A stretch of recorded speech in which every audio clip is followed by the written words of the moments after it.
Hello everybody, my name is Brady and we are back with another React video, and today we're going to be checking out more map men. I know a lot of you have been expecting another Historia Civilis video soon. I am going to get around to that soon, but this one is brand new and I really want to check it out.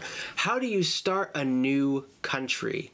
It's a pretty big question, the answer to which I'd probably take for granted. Like, what is really the process of becoming a country? It's definitely complicated. I guess you and your boys could get together and just say this is a country, but is anybody else going to respect that claim that this here that you're claiming is a country? A big part of being a country now involves international recognition. I don't know if that's the angle that they're going to go for, but that would be pretty current, pretty relevant, an interesting question that probably a lot of people have had on their minds lately. Just saying. So I'm excited. This should be really cool. Let's get started. The word country can be hard to pin down. It can be nation state, the outdoors, or a genre of music. But how does a country become a country? In today's programme, we'll look at what it takes to change the world map. Welcome to Map Men. We're the men, And here's the map. Map men, map men, map men. The world map is reassuringly solid, with clear, thick black lines to let you know what's one thing and what's not that one thing. It appears so fixed, people are willing to get it tattooed onto their skin, presumably so they can then colour in the countries they visit to show everyone how cultured and worldly and annoying they are.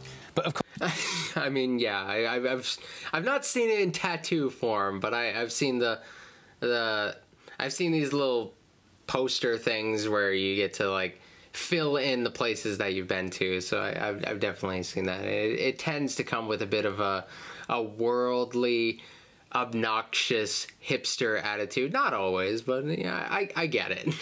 As far as like the fixed nature of it, we already have plenty of countries that from place to place we disagree as to whether or not they are legitimate or they should exist or whether or not they do exist.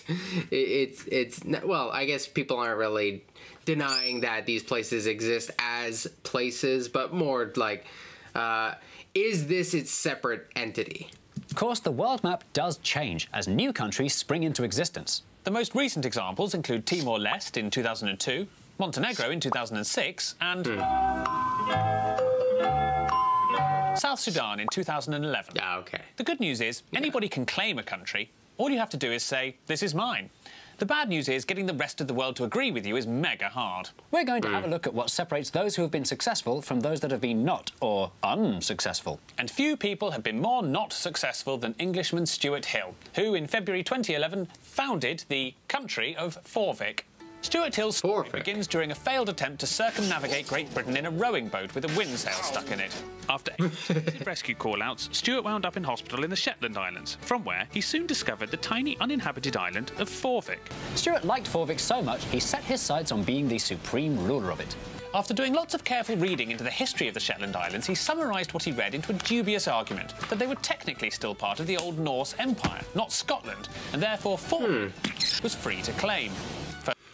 It's clever.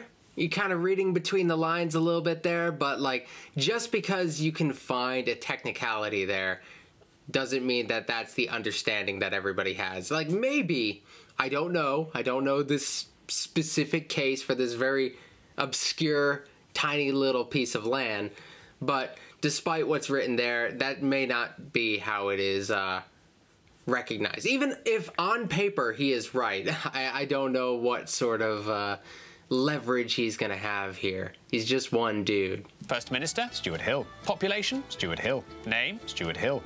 Stuart was so convinced of Forvik's sovereignty, he refused to pay vehicle tax and was sent to prison. Stuart issued a statement saying, "I'm right and they're wrong." Stuart Hill.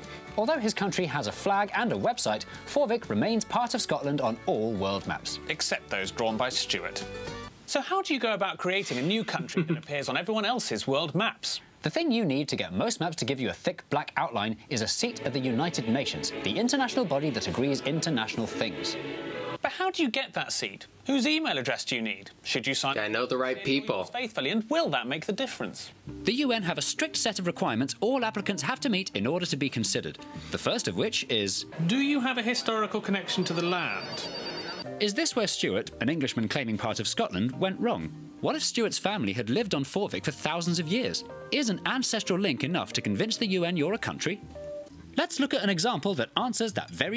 I mean, that feels like it would help, but you could settle a place in, like, a new sense. Like, let's say you find, like, a brand new island. I know that's a little bit hard to do these days. We have, like, satellite imaging and everything. We've got a pretty good grasp of the world. But let's say you find a new island that hasn't been touched by vast empires in the past, and you decide to settle it. You bring your resources in, you set up a society or whatever. Just because it's new doesn't mean that it's not, like, legitimate, because that's kind of how everything starts. But in his case, I don't know how strong his claim really is here. I despite me kind of defending that you could settle a place that's new, you don't have a connection to, you just stumbled upon it. Let's say nobody has claimed or settled it, which, like I said, rare that would be the case, but let's say you managed it.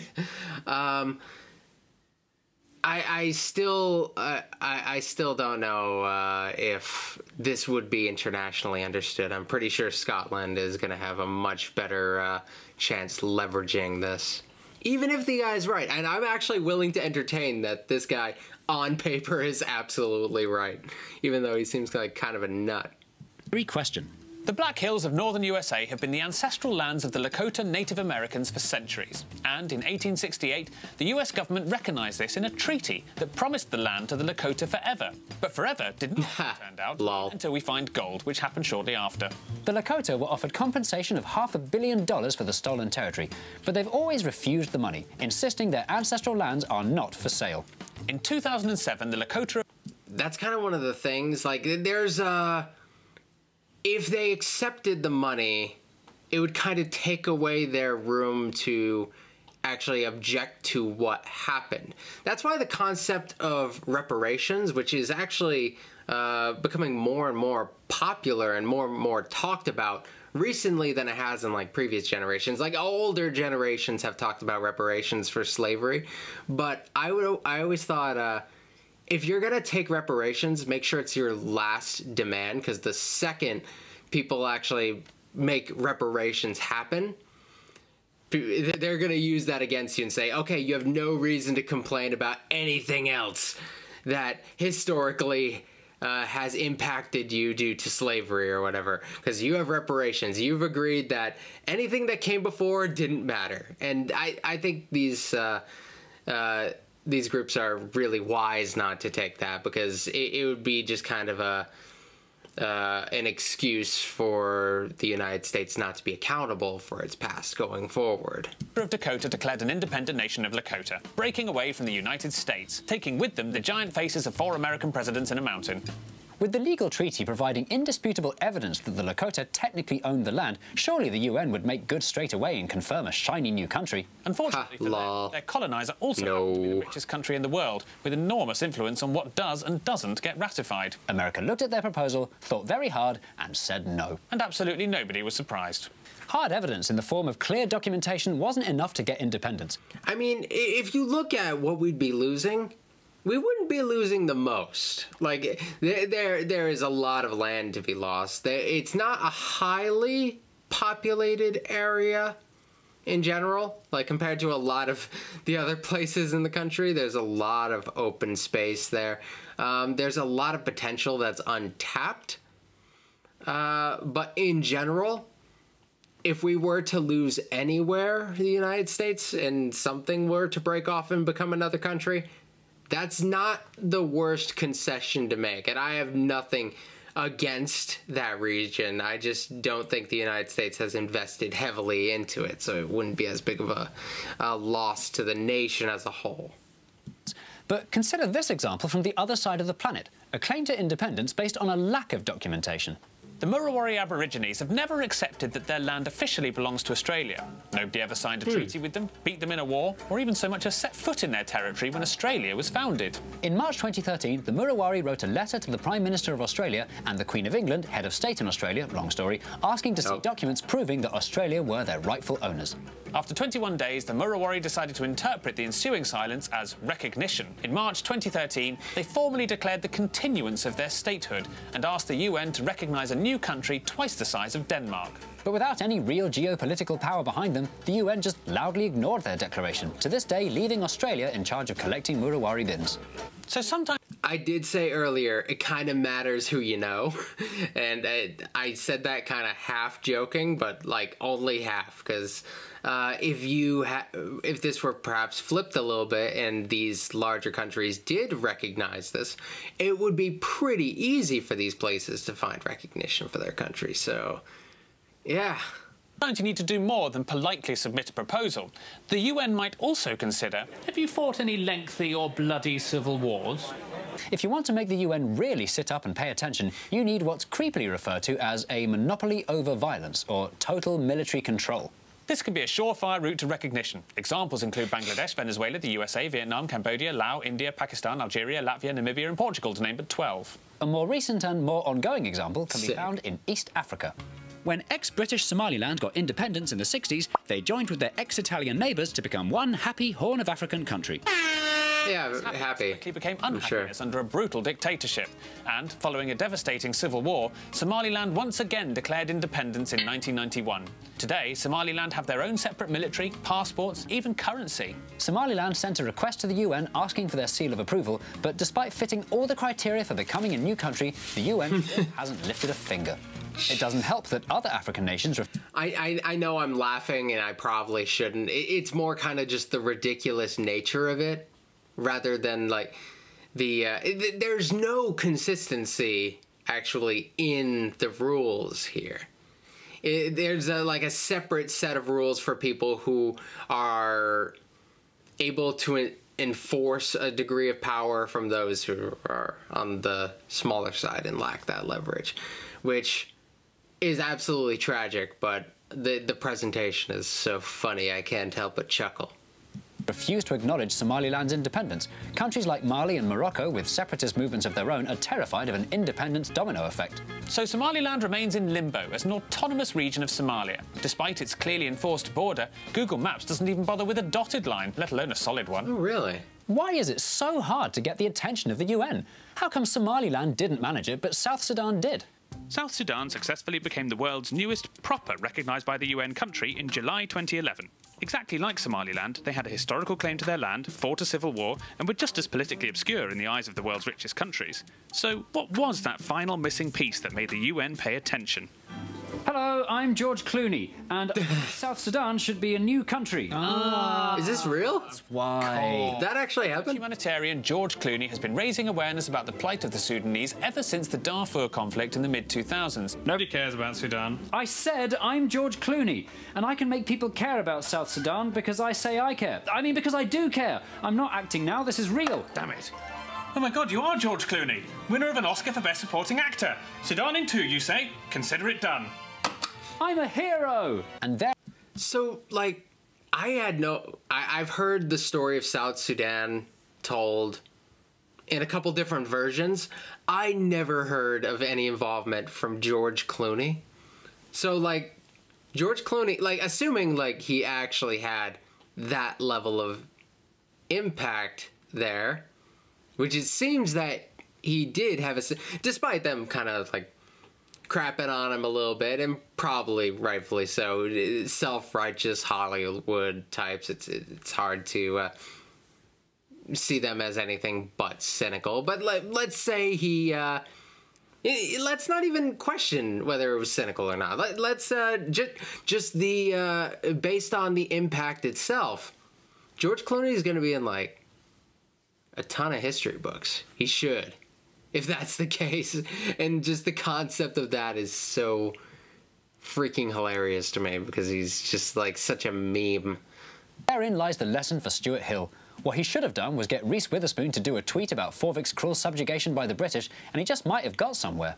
Around the world, there are but dozens more examples of are they or aren't they countries. Many behave exactly like countries. I want to see those. That was a little fast for me. Sorry. Forevik's cruel subjugation by the British, and he just might have got somewhere.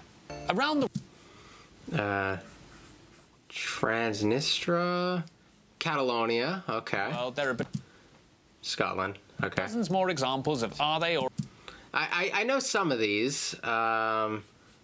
The Sealand? What was that? I believe I remember that one. Was that in Hatalia? Yeah, that was in the Hatalia anime. I believe that was considered to be like one of the smallest countries, if not the smallest country, and they did a funny bit of... If you haven't seen Hatalia, it's an anime where every single character represents a country. And it's a little racist, a little bit stereotypy, but it kind of hits everybody, so, you know... If you're cool with that sort of humor, I think it's actually really fun, especially if you're interested in history. I went back and started watching it not that long ago, and it hits so much different now the more that I learn. or aren't they countries? Many behave the exactly Vatican, like countries, of course. passports, governments and currencies. And whilst not having a comfy chair at the United Nations, do still feature on the maps of their political allies, Palestine, Taiwan and Kosovo, to name but... Taiwan, yeah. That's the recent conversation we've been having. Taiwan's legitimacy has been a huge conversation on the Twitter, as I have seen.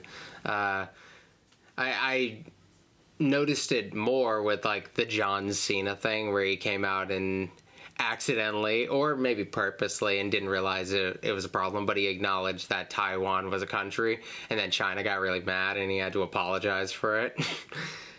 Oof. The UN being a very popular method by which to judge the countryness of a country, at the end of the day, there's no such thing as official.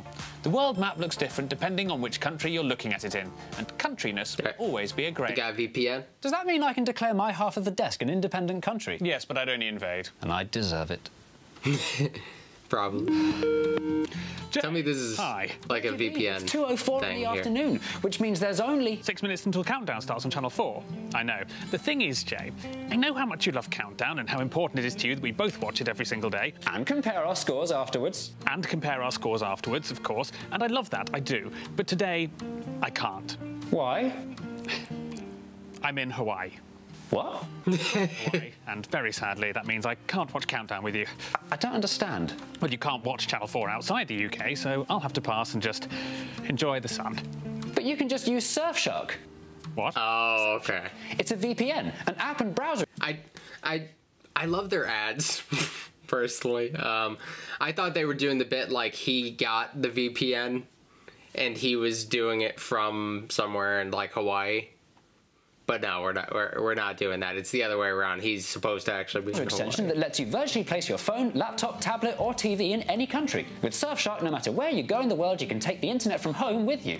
Well, I'm not sure I've got time before Countdown. It sounds very technical. It's really not. You I don't know what it, set up an Countdown account and start is. watching content from anywhere in the world. Also, using a VPN like Surfshark makes your internet more secure by masking your IP address and making your internet safer from trackers and hackers. But isn't it expensive? Not at all. In fact, there's a special offer for MapMen viewers. If you click the link in the I'm a description below MapMen and use the viewer. code MapMen, you get 83% off Surfshark plus an extra 3 months for free. And there's a 30-day money-back guarantee, so you can try it out and see if you like it. Can I? Which means you never need to miss an episode of I'm so Countdown ever charmed again. by their delivery. Good. Thing is, Jay, I'm sort of on holiday, and maybe actually I should just have a little break from Countdown and just enjoy Hawaii. Looks quite cold for Hawaii. I've got some air conditioning on. Isn't it just past 4 a.m. in Hawaii? Yes, And therefore dark? that's right. Mark, do you just not like Countdown? Not really, no. I'm sorry, Jay. Mark, it's fine. You should have said. We don't have to watch Countdown ever again. Really? Because now you're going to sign up to Surfshark, we can tune into France 3 and watch Des chiffres des lettres instead.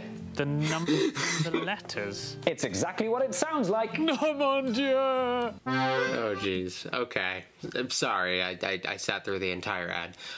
So that was really fun, and I love the abstract nature of these like big questions, because it makes you start to question how much the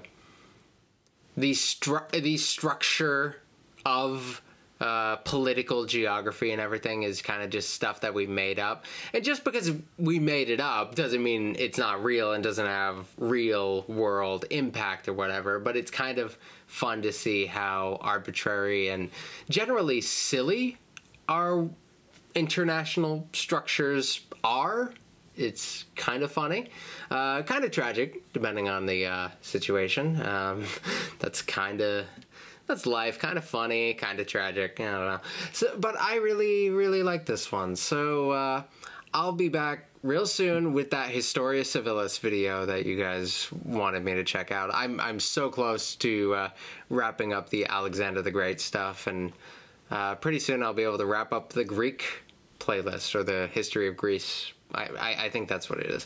I'll be done with that pretty soon, and I'll be able to move on to another thing, which is always fun, being able to try new things. I am all done, I guess. Like, comment, subscribe, donate to the charity we're doing. We have the Native American Heritage Association. If you want to donate to that, it's below every single video that I do for now, for the rest of the year, really. And that's about it. Thank you, and I will see you tomorrow with another video. All right.